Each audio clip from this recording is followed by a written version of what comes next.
মুসনাদে আহমদ একটা হাদিস এসছে, বিষ্ণু ইসলাম ওনার চাচাতো ভাইদেরকে নিয়ে দৌড় প্রতিযোগিতা করাতেন, লাইন ধরে দাঁড় করাতেন আর বলতেন মান সাবাকা ইলাইয়া ফালাহু কাদা ওয়া কাদা কাদা, সবাই দাঁড়াও দেখি কে কার আগে আমাকে দৌড়ে ধরতে পারে, যে ধরতে পারবে তাকে পুরস্কার দেব। আল্লাহু আকবার। এবং বিশ্বনবীর এই কথা শুনে সবাই দৌড়ে যে বিশ্বনবীর ঘাড়ের উপর উঠতো, বুকের উপর উঠতো, ঝাঁপিয়ে পড়তো, বিশ্বনবী সবাইকে ধরে আগলে নিতেন, প্রত্যেকের গালে চুমু খেতেন। পড়েন সুবহানাল্লাহ। এই ছিল শিশুদের প্রতি বিষ্ণু ইসলামের আচরণ। তো আমরা এরকম আচরণ করি কিনা? আমাদের আচরণটা আমাদের বাচ্চা, আমাদের আত্মীয় স্বজনের ছোট ছেলে মেয়ে, আমরা কোথাও শিশুদেরকে যদি দেখি আমরা তাদের সাথে কিভাবে আচরণ করি, একটু মিলিয়ে নিন কার আচরণ কেমন, এরকম করেন কিনা। আমি আর জিজ্ঞেস করতে চাইলাম না, জাস্ট আস্ক ইউরসেলফ, নিজেকে জিজ্ঞেস করুন যে আমরা আমাদের বাচ্চাদের সাথে এরকম আচরণ করি কিনা। তাহলে প্রথম পয়েন্টটা ক্লিয়ার। আচ্ছা, শিশুদের পার্ট শেষ, এবার দেখি বয়স্কদের সাথে, অ্যাডাল্টদের সাথে বিষ্ণু ইসলামের আচরণ কেমন ছিল, বড়দের সাথে কেমন আচরণ করতেন আমরা। আসুন দেখি। সাহাবারা তো সবচাইতে বেশি বিশ্বনবীর সঙ্গ পেয়েছেন, তাই না? তাদের সাথে কেমন আচরণ ছিল? যে আয়াতটি দিয়ে আমি শুরু করেছি, আল্লাহ বলেছেন ফাবিমা রাহমাতিম মিনাল্লাহি লিনতা লাহুম ওয়ালাউ কুনতা ফাযযান গালিযাল কলবি লানফাদ্দু মিন হাওলিক। সাহাবারা বিশ্বনবীর এত ভালোবাসা পেয়েছেন, এত সুন্দর আচরণ পেয়েছেন, তারা বিশ্বনবীকে সবসময় আগলে রাখতে চাইতেন, ঘিরে থাকতে চাইতেন, তার সঙ্গ ছাড়তে চাইতেন না। পড়েন সুবহানাল্লাহ। বাসায় ভাল লাগে না, বিশ্বনবীর কাছে চলে যেতেন।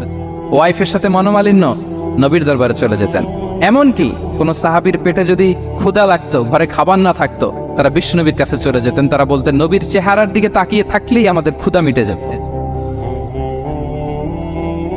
আগলে রাখতেন সবসময় বিষ্ণু ইসলামকে।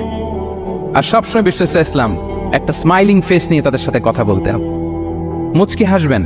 বিষ্ণু বলেন তাবাসসুমুকা ফি ওয়াজহি আখিকা সাদাকা, your smile to your brother it's a charity. তোমার ভাইয়ের দিকে তাকিয়ে তুমি যে মুচকি হাসো, এটা সাদাকা দেওয়ার সওয়াব কামিয়ে ফেলো তুমি। এবং সাহাবারা বলতেন মা রাআইতু আহাদান আকসারা তাবাসসুমান মিন রাসূলিল্লাহ সাল্লাল্লাহু আলাইহি ওয়াসাল্লাম। বিশ্বনবীর চাইতে বেশি কাউকে আমরা কোনোদিন মুচকি হাসি দিতে দেখিনি। মুচকি হাসেন তো আপনারা? মুচকি হাসবেন, হাসলে যদি সাদাকার সওয়াব হয় তো আমরা মুখ গোমরা করে রাখবো কেন? দেখবেন যিনি মুচকি হাসে তাকে সবাই পছন্দ করে, আর যিনি গোমরা মুখ থাকে তার দেখতে ভালো লাগে। আমার ভালো লাগে না, আপনাদের লাগে? হাসি কিন্তু সংক্রামক, ইতিবাচক ভাবে সংক্রামক। আপনি হাসলে দেখবেন হেসে হেসে কথা বলে যার সাথে বলতেছেন তারও একটা হাসি। আপনি গোমরা মুখে থাকলে ওই ব্যক্তিও গোমরা মুখ, ঠিক কিনা বলেন? বলেন। এবং মুচকি হাসলে স্বাস্থ্য ভালো থাকে, মানসিক স্বাস্থ্যের সাথে এটা সম্পর্ক আছে। দেখেন বিষ্ণু ইসলাম কেমন কনসিডারেট ছিলেন। বিশ্বনবী যদি কারোর সাথে মুসাফা করতেন, ভাই একটু হাত মিলান তো, এই যে ওই লোক হাত সরানোর আগে বিশ্বনবী হাত সরাতেন না। যখন উনি হাতটা টান দিতেন তখন নবী হাত টান দিতেন। কারোর সাথে কথা বলার সময় এইভাবে আর চোখে তাকাতেন না, এইভাবে না। কথা বলতে হইলে ঘুরে তার দিকে হয়ে তাকে সম্মান দিয়ে, রেসপেক্ট দিয়ে কথা শুরু করতেন।